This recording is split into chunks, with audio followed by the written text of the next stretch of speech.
Hello, class.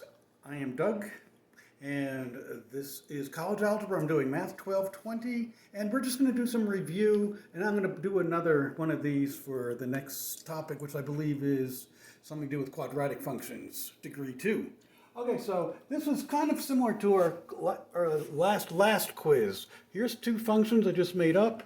And when you have two functions, just like with two numbers, you can add, subtract, multiply, and divide them, and you can also compose them.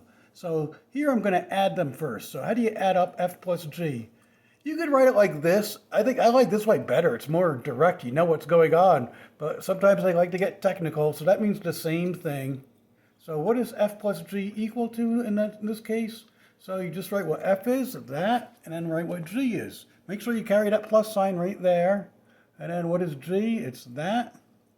And then we just add them up. I really don't even need these parentheses, but I just threw them in anyway. And now let's add up what we get here, combine like terms, and we get that for our final answer. Notice when the input is just a generic x, our output is not like a number, but it's an expression involving x. Okay, so that was easy enough, f plus g. Here's a cool fact. What if I want to find out what is f plus g of, and I'll randomly let x equal 3 here. What would that equal? Since I'm letting this equal a number, we should get a number answer. So here's the cool fact. If I let x equal, say, 3, then these two ideas should and will give the same output. F of 3 plus g of 3, which is just doing this, f of 3 and g of 3, so you make all x's 3's in other words, and that should equal the same thing as our answer that we got for f plus g, which is right here. So if I plug in 3 for all x's here, we should get the same output. So let's see if we do.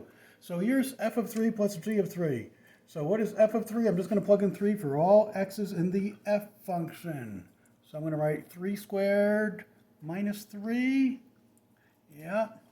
And then add plus, that's where that comes from, plus. And now what's g of 3? So what's g of 3? You got to preserve that negative 3 coefficient. What am I going to plug in for that x? 3. And then I got to square that 3. Plus 2 times 3 minus 1, which I have right over here. And now let's simplify that. 3 squared is 9 minus 3. What's 3? You got to do order of operations. Exponents comes before multiplication. So what's 3 squared? 9. What's 9 times a negative 3? Negative 27. What's 2 times 3? 6. And then preserve the minus 1. And when you add up those 5 terms, you get negative 16. Now let's do this guy. And we should get the same answer. Notice when we added up functions f and g, we got this answer right here. So let's plug in 3 for all x's. And I'll guarantee we'll get negative 16 as the output. So this is what we're going to do. F plus g of 3 equals negative 2 times 3 squared plus 3 minus 1, which is I did right here. Simplify that. Again, order of operations, you got to do the exponents first. 3 squared is 9. So negative 2 times 9 plus 3 minus 1. And you see you get the same answer, negative 16. Agreement. Indeed, we got it 2 different ways. What about f minus g? That was a quiz question. F and g were different functions on the quiz, but a couple quizzes ago, I had this one. So all you do, again, I like f minus g. I like that way, more direct. So what is that going to equal? Here's f, and then minus, and then here's g. Notice here you do need the parentheses. When you got a minus sign and then an expression, you need the parentheses. Otherwise, you will get a sign error. And then we get this by using the distributive property to clear away the parentheses. Basically change the sign of every term in those parentheses. So now we get that step. And then add up like terms and we get that. So notice that's the final answer. It's just an expression since we're letting, it's just a generic x. I don't know what x equals some number. What about, we could also do f divided by g. That would just be this.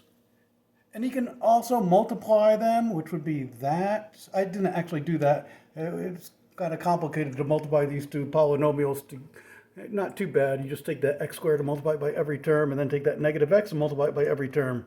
And then you can also compose the functions, which is, here's the notation for that, f circle g of x. So on the quiz, a lot of people confused f circle g with this one. They look similar, the dot for multiplication, the circle for compose. And when you're composing functions, this is the way it's done. I actually did most of the work for that one right here. You do, the second function goes on the inside, and then you get that, and then you get that, and then you could simplify that a little more, getting rid of these parentheses, but that's good enough for that. And then finally, squaring a binomial. A lot of people are having problems with this. I make a big deal in algebra about two things. How to square a binomial correctly. So here's the general idea. If you have two terms that are unlike, say a plus b, all squared, that's a binomial because it's two terms, and you're squaring it, and the answer is going to be harder than it looks. For the love of pizza, don't write, oh, that equals a squared plus b squared. We wish it were that easy. Instead, you get that middle term. I did the shortcut way. Square the first term, you get a squared. Second step, multiply these two terms together and then double it. So what's a times b? ab, what's that double? 2ab. And then the third step, square that second term and you get that. So that's the quick way of squaring a binomial. Or you could use the FOIL method, right? Doesn't this mean a plus b times a plus b? And doesn't this one mean a minus b times a minus b? If you do the FOIL method, you'll get the same answer. This way is a little quicker when you do the shortcut method. So make sure whenever you square a binomial, you do it correctly. What's the other thing I make a big deal about? How do you solve a quadratic equation? Which is coming up next. How do you solve a quadratic equation? 9 times out of 10, your first step is set it equal to 0. So try to remember that. How do you solve a quadratic equation? Set it equal to 0. Set the equation equal to 0, and then factor it, and then use the zero factor property. Okay, good night, everybody.